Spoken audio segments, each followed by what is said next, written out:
Vienna, 1906, just as the bells of St. Stephen's Cathedral tolled noon and the carriages clattered over the cobbled streets of the inner Stadt. Bronya Vass was sold that morning. Her mother wouldn't meet her eyes as the housemaid laced up her faded blue gown good enough to appear respectable, not good enough to pretend she was anything more than unwanted. Her father stood by the door with his boots already on, jingling the coins in his coat pocket. It didn't take much. A girl declared barren by the doctors at 17, what good was she in a household that needed dowries, heirs, and alliances? "You'll serve better used this way," he said, not unkindly but not kindly either. Bronya didn't cry. She hadn't since the white-haired physician whispered the word infertile into her mother's ear 2 years ago, and the candles in their drawing room seemed to dim all at once. She had known this day would come, just not this soon. Her destination was the Hofigschloss, the imperial hunting palace south of the city, where noble ladies were sometimes sent to become handmaidens or governesses to the minor branches of the Habsburg family. But Bronya wasn't being sent to teach or serve. She was being sold as a gesture of favor to an old hunting friend of her father's, a minor count, aging and twice widowed. She'd heard he liked his wine strong and his women silent. The carriage was cold. The driver didn't speak. Bronya kept her hands folded in her lap until the city gave way to woods. But the palace wasn't empty. When she stepped down from the carriage, boots crunched on gravel behind her. She turned and froze. The man approaching was tall, broad-shouldered, with a thick black coat lined in sable and a military bearing that made the guards around him stiffen to attention. He moved like someone used to command. His dark eyes met hers, sharp and assessing. "That's the girl?" he asked, voice low and rough. The steward behind him nodded. "Baron Vass's second daughter." "Nodori," declared Baron. "But passably pretty, Your Majesty."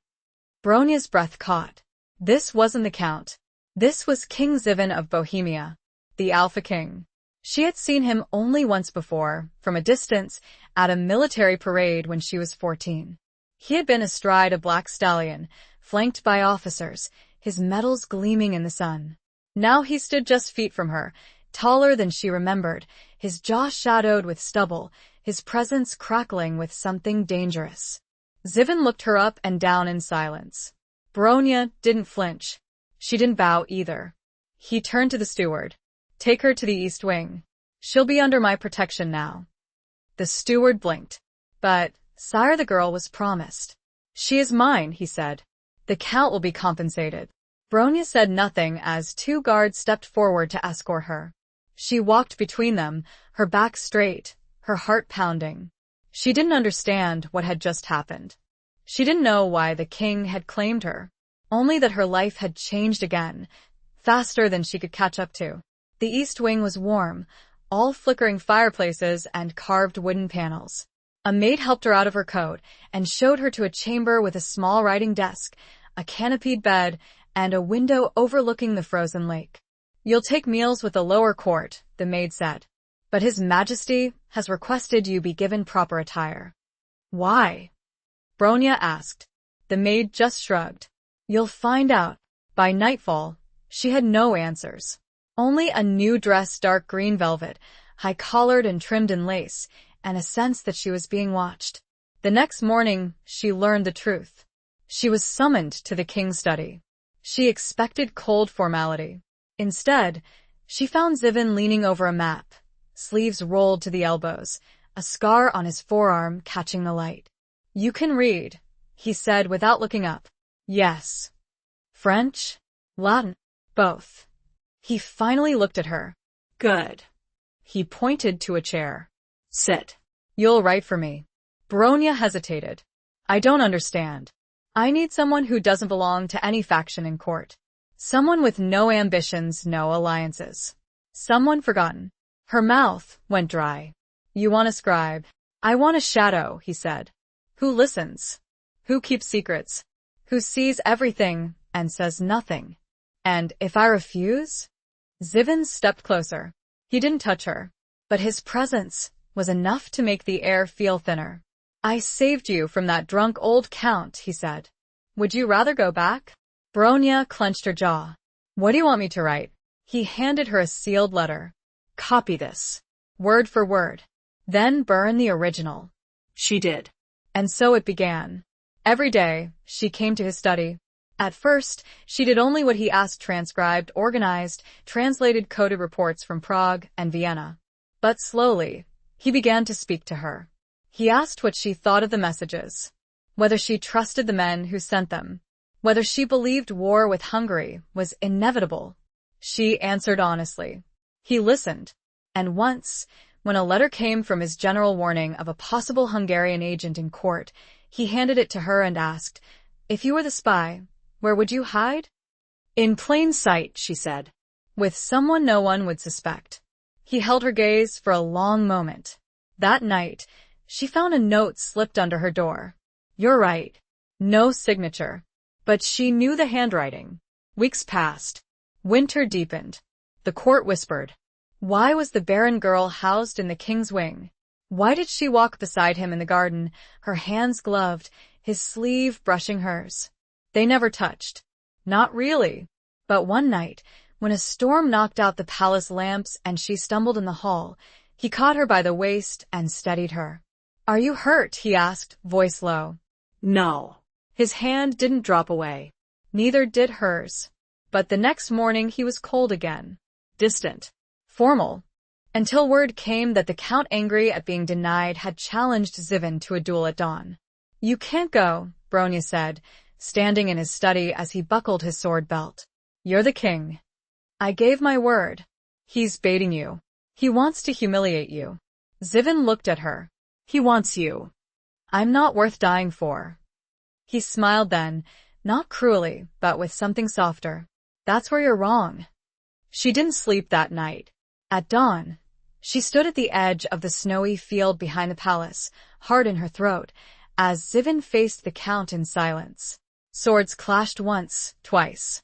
Then the Count fell. Ziven didn't gloat. He just turned and walked back to her, snow clinging to his boots, blood on his sleeve. You're mine now, he said quietly. Bronya's breath shuddered. She didn't resist. Didn't argue. She just reached for his hand. The lake had begun to thaw. Thin veins of dark water split the icy surface like cracks in porcelain. From her window, Bronya could see ducks returning to the reeds. Spring was restless at the edges of the forest, but inside the palace, the air still held the hush of winter. Her hand hovered over the inkwell as she listened to the quiet scrape of Ziven's boots crossing the study behind her. He never paced without purpose. Today, there was a tension in the rhythm, less the stride of a man burdened by rule, more the tread of one waiting on something he could not control. You haven't asked what I intend to do with you, he said, voice low, not breaking the stillness, so much as threading through it. Bronya dipped her quill. I assumed I'd know when I needed to. He paused. She could hear the faint creak of leather as he leaned against the map table. I've never had a woman at my side who didn't want something, he said. Land. Name. A child. She looked up slowly. And you think I want nothing? I think you don't pretend. The candlelight caught on the gold thread at his collar. His coat was still damp from the ride he'd taken before dawn, and his hair hadn't dried fully. It curled slightly at his temple, unpolished, human. I want to live somewhere no one pities me, she said, laying the quill aside. I want to wake without dread. That's not nothing. He watched her as if memorizing. Am I a prisoner? She asked. No. But I may not leave? Not yet. She nodded once. Then I'm not free either. He crossed to the hearth, resting one hand on the mantel. There are factions in Vienna who would use you against me, he said. They know your name now. They've begun asking questions. She didn't flinch, but her next words were careful. Then tell them I'm no one. They wouldn't believe it. Make them. He turned toward her, the fire outlining the sharp angles of his face. You'd rather be erased than elevated? I'd rather be safe. He said nothing for a time. The fire spit softly. A breeze stirred the window panes. Then, there's a convent in the Tyrol. Remote. Secure. I could send you there. She rose from the desk. Do you want me gone? His eyes narrowed. If I did, you would be. I'm not a danger, she said, stepping closer. But I won't hide in stone walls while men debate what I'm worth. Ziven's shoulders stiffened. You're not trained for court intrigue. I was trained for nothing. I learn quickly. He held her gaze. You mistake survival for ambition. Doi. Their silence stretched taut. Then he said, there's a council session tomorrow. You'll sit with the observers. Say nothing. Watch everyone. She nodded. And if they ask who I am, let them wonder. The next morning, she dressed in charcoal wool with a high collar and no ornament. A lady from the household staff pinned her hair in a modest twist and handed her a crestless brooch, neither noble nor servant, anonymous by design. The council chamber was colder than she expected. Vaulted, echoing, with high windows that caught the raw light of early spring. She sat behind the partition, hidden by the carved lattice, eyes fixed on the long table where ministers gathered. Ziven entered last. He wore no crown, only a dark military coat, his medals absent, his expression unreadable. When he took his seat, the room stilled as if drawn into his gravity. The ministers began their reports: grain shortages in Moravia, unrest near the border with Galicia, rumors of Hungarian arms shipments. Bronya listened, hands folded, spine straight. She watched the way the finance minister avoided Ziven's eyes when speaking of tariffs, how the general from Brno clenched his jaw when the subject of conscripts arose. Ziven said little, but when he did, the room quieted further. After an hour, a pause. Then a baron from Lower Austria stood, clearing his throat with theatrical care. Sire, he said, we received notice this week that the Vass girl has been moved into palace residence. May we inquire as to the nature of this arrangement? Bronya's fingers tensed in her lap. Ziven did not blink. She is under protection. A rustle of discomfort. Protection from what? Asked the baron. From further insult. A younger minister leaned forward. Forgive me, your majesty, but is the lady to be considered part of your majesty's household? Ziven met his gaze. Would that change the price of grain in Bohemia? The chamber stilled. No, sire, the minister said, withdrawing. Ziven stood. Then let us return to matters that determine whether our people eat this spring. Later, back in the study, Bronya waited as he removed his coat, shaking off the tension of the room like rain from a wolf's pelt. They'll talk more now, she said. They were always going to. She moved to the window. The lake had shed more of its ice. A pair of swans glided through the open water. You didn't deny it, she said. No. Why? He stepped behind her, his voice quiet. Because I don't intend to. She turned. What do you intend? He didn't answer immediately. Then, there's a summit in Prague this month. I want you to come. She hesitated. As what? He met her eyes. As someone I trust. She exhaled slowly. That will be noticed. I want it to be. When she didn't respond, he asked, do you trust me? I don't need to, she said. You've never lied to me. That night, he didn't leave the study when she finished her work. Instead, he walked with her to the corridor. The candelabras flickered along the walls, their light casting long shadows. He paused before her door. I'll have a new gown sent, he said. Something appropriate for the summit. She looked up at him. What color? His lips curved only slightly. Whatever you'll feel strongest in. She nodded, and when he turned to go, she stood at the threshold of her room, watching until he disappeared into the dark. The train to Prague departed before dawn, its iron wheels slicing through frost-laced fields and pine-shadowed hills. Bronya sat across from Ziven in the private royal carriage, her gloved hands resting on a leather folio. The gown chosen for her, a deep, wine-colored silk with a square neckline and fitted sleeves, had been waiting in her chamber the evening before, unspoken yet deliberate. She wore it now not for display, but to match the authority she was expected to carry. Ziven had briefed her in clipped, efficient tones while the train pulled out of the station. She was to observe the Croatian delegation closely. Their envoy had arrived in Vienna 3 weeks earlier with vague promises of support and a sudden interest in Bohemian tariffs. Too sudden. They'll ask about you, he said, not looking up from the map laid across his lap. Let them. They'll assume you're mine. Bronya met his gaze. Are they wrong? He didn't answer. Outside, the landscape blurred in whites and grays. The sky hung low over the valleys, heavy with the weight of thawing snow. She had never seen Bohemia from this angle, watching villages drift past like fading etchings. When they arrived at the palace in Prague, the court's reception was formal. No one acknowledged her presence directly, but she caught the shifting glances, the way certain noble women blinked twice before inclining their heads to Ziven. She kept to his side but one step behind, silent as shadow. The summit began that evening. The great hall, with its coffered ceiling and aged tapestries, smelled faintly of ink, beeswax, and old stone. Bronya stood along the wall behind the king's chair, her folio unopened, her eyes on the faces she'd studied in the dossiers during the ride. The Croatian envoy, Lord Vukovic, wore a pin shaped like a falcon's claw, polished to a high gleam. He was lean, with a voice that carried easily, and the habit of folding his hands too neatly when he spoke. She didn't trust his stillness. After 2 hours of deliberation on border arrangements, Vukovic made his move. Your Majesty, he said, rising slowly.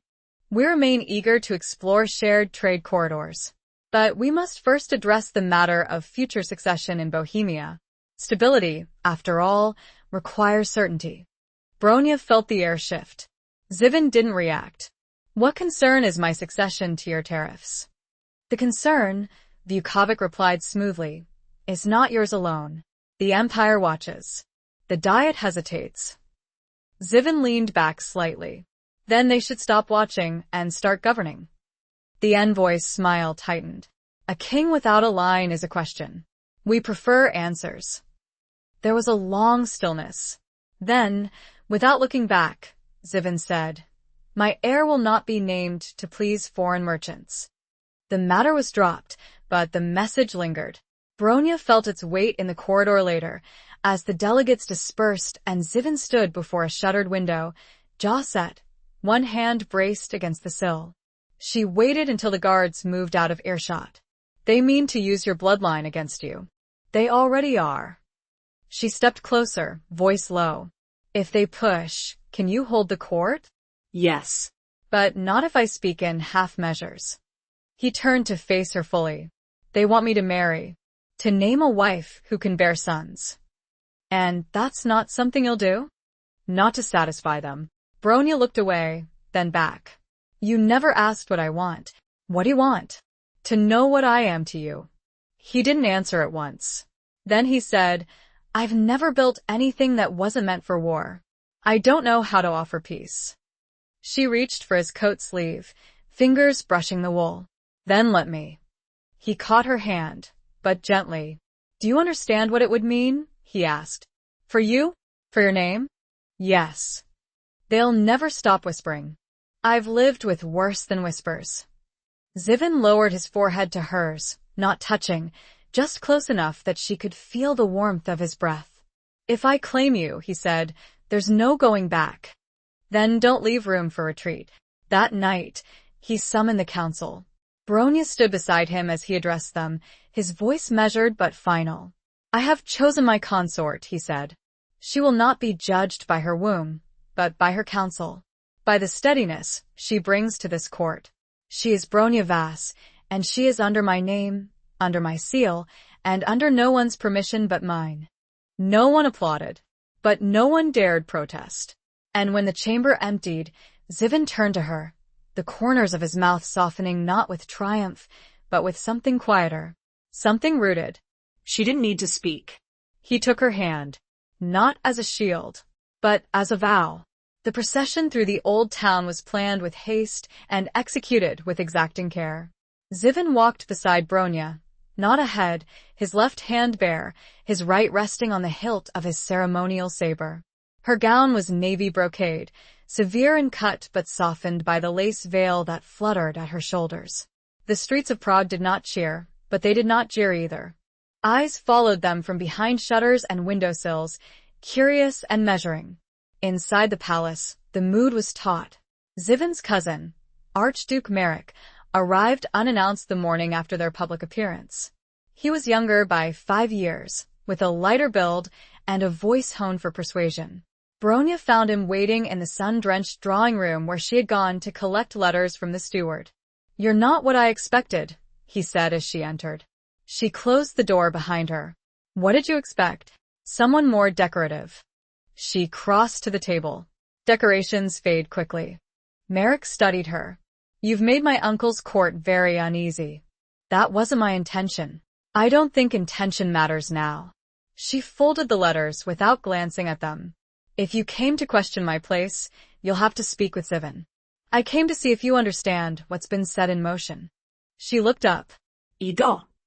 Merrick stepped closer, lowering his voice. "There's a treaty being negotiated with Bavaria. It depends on the appearance of stability. That includes a future heir. You can't give him that." She didn't blink. "What I can give him is not yours to measure." He watched her for a moment longer, then inclined his head. "I hope you're stronger than you look." That evening, Ziven found her in the cloister garden behind the chapel. The air was cooler there, and the fading sunlight filtered through the ivy-covered archways like old silk. "He came to pressure you," Ziven said without preamble. She turned from the rose beds. "He came to assess me." "What did you say?" "That I wasn't his to assess." He didn't speak for a moment, then reached down and pulled off his gloves. "I dismissed 6 ministers this morning," he said. 3 for disloyalty. 3 for hesitation." Bronya's brows drew together. "Hesitation. They spoke of you in terms that left no room for correction." She stepped toward him. "You can't govern if you sever every voice of dissent. I can't govern if I let those voices dictate what I protect." His hands were cold from the wind, but steady when she took them. "And what is it you're protecting?" He looked down at their joined hands. "Something I never expected to have." She let the silence settle around them, broken only by the rustle of early spring leaves. "You don't have to prove anything to me," she said. "Not with words. Not with decrees." He raised his eyes. "Then let me prove it another way." Later that week, they arrived at the summer estate outside Pardubice, a quieter retreat Ziven rarely visited. He had chosen it deliberately. She soon understood not for its grandeur, but for its distance from the pressure of court. Here, the air smelled of pressed hay and pine resin. Here, they were not watched. In the evenings, they walked the old orchard paths, where the trees were just beginning to bud. He told her of his mother's illness, how she had faded over 2 winters without ever speaking of the pain aloud. She told him of her sister who married a Prussian officer and never wrote again. They didn't speak of children. They didn't have to. One night, as they sat by the hearth, Bronya looked up from the chessboard between them. "You could still choose someone else," she said quietly. "Someone who would give you heirs." Ziven didn't lift his eyes from the piece he held. "I have no interest in building a legacy I don't trust."